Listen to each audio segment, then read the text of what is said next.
Hey safety friends, it's Abby Ferri back with more news, and today is Monday, August 3rd, 2020, and we're looking forward to another month here at the Safety Justice League and also in the safety industry in general.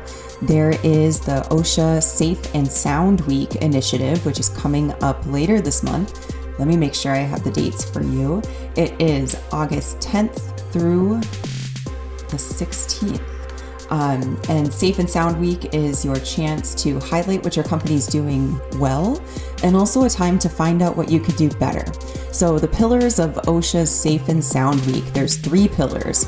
I like 3. 3 is the magic number.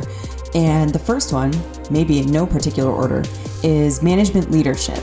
And so they want to make sure that we focus on management leadership because leadership needs to support what's going on in safety through their actions. And also leadership, management, they are making purchasing decisions, which is very important for health and safety.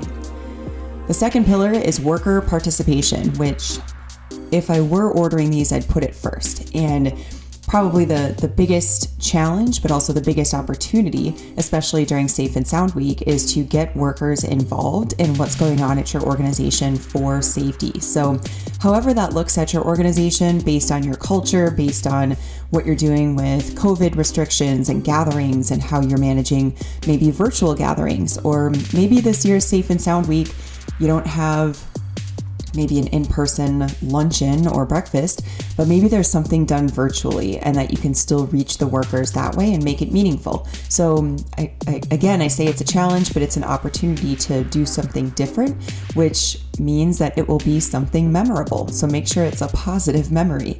Remember, when you surprise people, that's when they're making memories in their mind and they'll recall what you are telling them.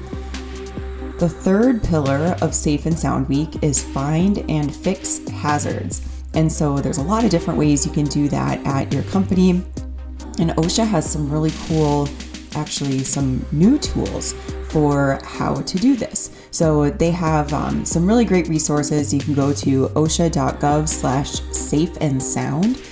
And there's a few different areas to click around. You can learn about the supporters, which there's a lot of partner organizations like ASSP and AIHA that are involved. And so you can look to those organizations for more resources for what you're doing at your company as well.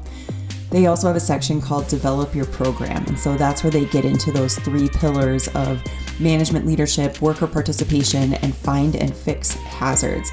Most of the information is geared towards smaller employers, but really it could be used for employers of any size.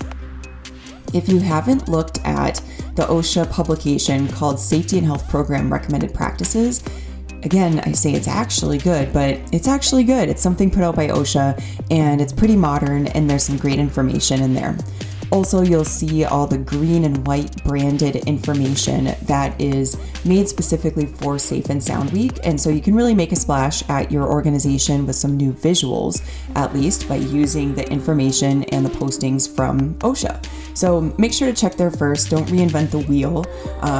Don't do anything new if you don't have to, as far as creating new graphics and a new campaign. The Safe and Sound Week stuff is actually really nice. There I go again with the word actually. It's nice. There's also a great logo there too. And you can find other events going on, or if you don't have an event going on yet, you can go to the tab called Safe and Sound Week, and you'll find information there about other companies that have signed up for participation in Safe and Sound Week. And so total, there's already 1,002 participants. So this ranges from, there's 77 registered events in California, which looks like the one that has the most. And in my home state here in Minnesota, we have 11 events registered.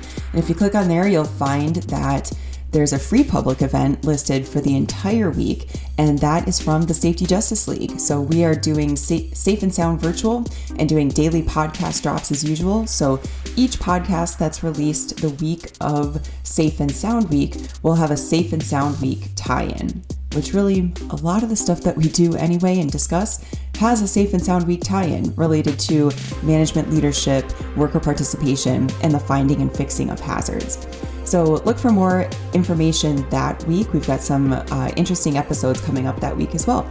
So as far as episodes this week, you'll have another social media safety minute from Jason Lucas. On Wednesday, we have a new podcast episode with it's Jason Maldonado interviewing Phil LeDuc. So Phil's back. If you enjoy Phil's refreshing take on safety and health, make sure to tune in. And Thursday will be another Relentless Safety Snakebite by Jason Maldonado. Friday is another new episode of the Safety Justice League, and it features myself interviewing Stephen Moore. And Stephen Moore actually has his own superhero identity, so you have to check that out and learn more about how to boost your culture at your organization. And then our podcast week concludes on Saturday morning with another Red Beard rant. So thanks for listening to the news. Make sure to look at the OSHA Safe and Sound Week stuff and register what your organization is doing. Get credit for what you do. Make sure to join up with other organizations or with the partner associations that are involved as well. So that's at osha.gov/Safe and Sound Week. Have a great week.